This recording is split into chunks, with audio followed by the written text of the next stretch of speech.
Moving to a new neighborhood held the promise of a fresh start, yet the allure faded when I met my neighbor, Mr. Holloway.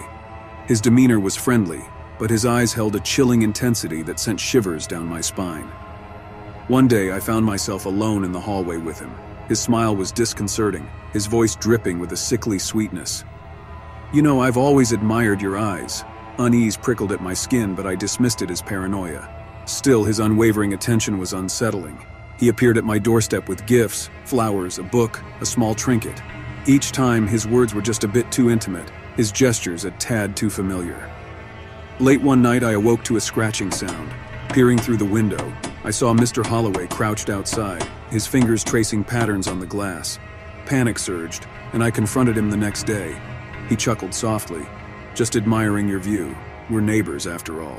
As weeks passed, the unease grew. His presence was inescapable, his silhouette often seen outside my window, his footsteps echoing in the hallway. My sleep became restless, my dreams plagued by his haunting gaze. Then, one evening, I found a package at my doorstep. Inside was a framed photo, a picture of me sleeping taken from an angle that could only have been from outside my window.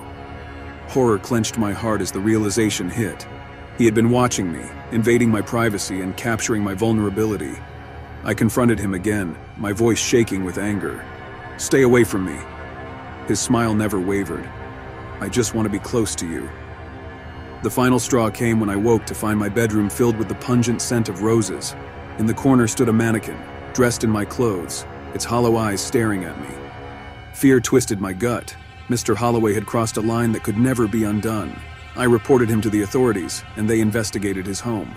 What they found was a nightmarish collection, a shrine of photos, personal items, and unsettling notes dedicated solely to me.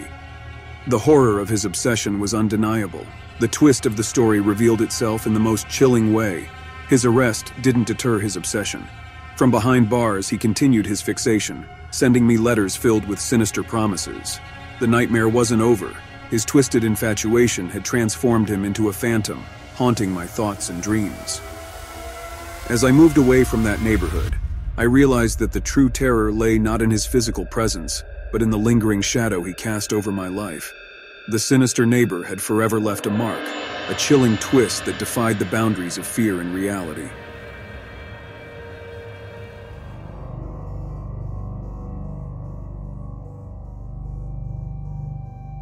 Living in a quiet suburban neighborhood, I had always known my neighbors by their friendly waves and occasional chats over the fence.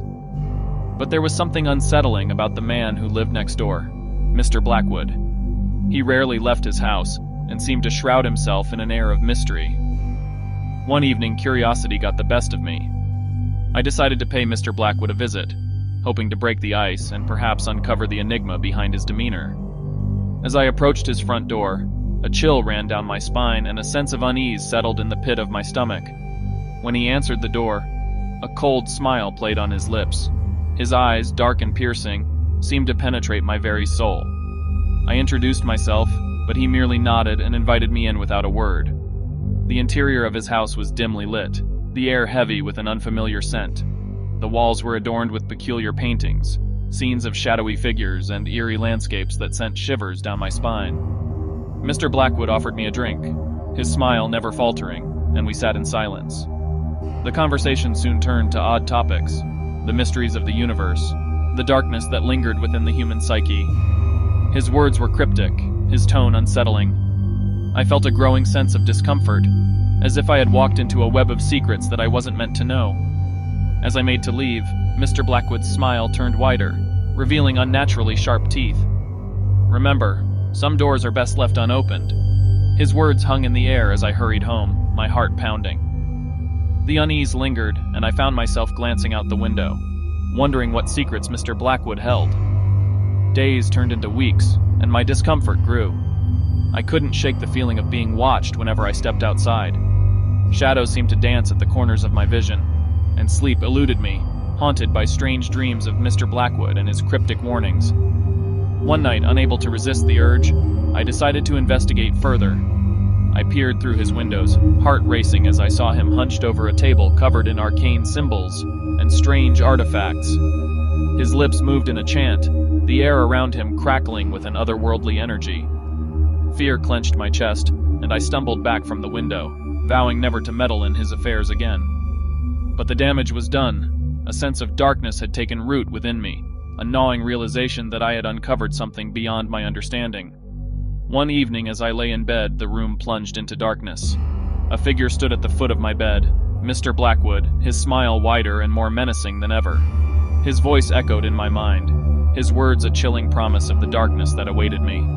Curiosity comes at a cost. I screamed, but no sound emerged. The figure reached out, its touch like ice against my skin.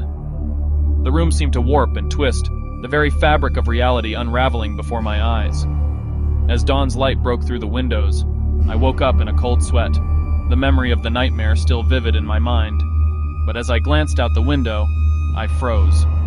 Mr. Blackwood stood in his yard, his eyes fixed on mine. A shiver ran down my spine, and I realized the chilling truth. My encounter with him had opened a door to something beyond my comprehension. The enigmatic neighbor had become a nightmare that refused to let go, a tale of darkness and curiosity that had led me down a path I could never escape.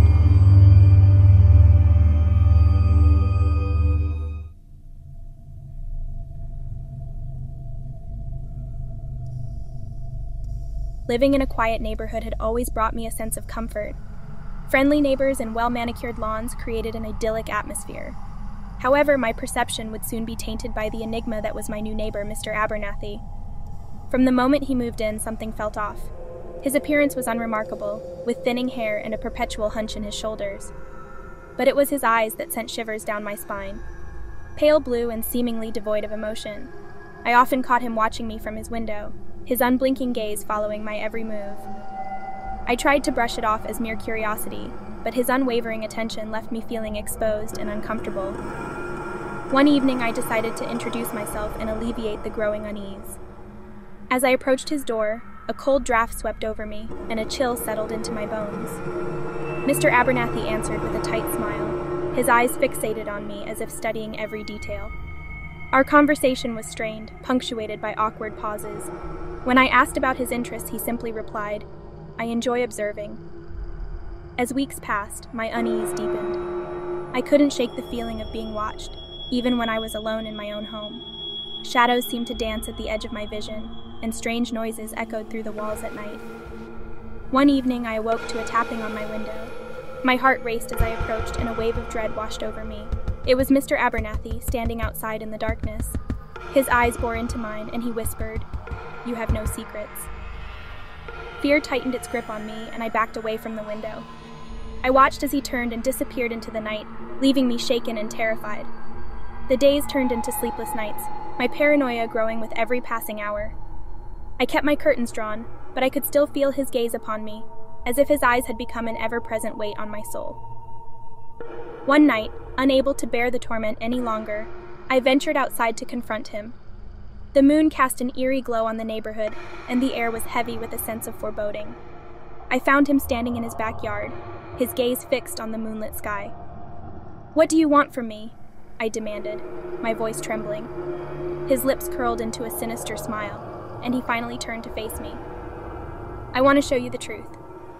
He led me to his basement, a place suffocating with the stench of decay. The walls were lined with photographs, hundreds of them, each featuring a neighbor, including me. My heart pounded in my chest as I realized the truth. He had been spying on all of us, capturing every intimate moment. My horror turned to rage, and I lunged at him, demanding answers. He calmly explained that he believed he could see people's true selves through their actions.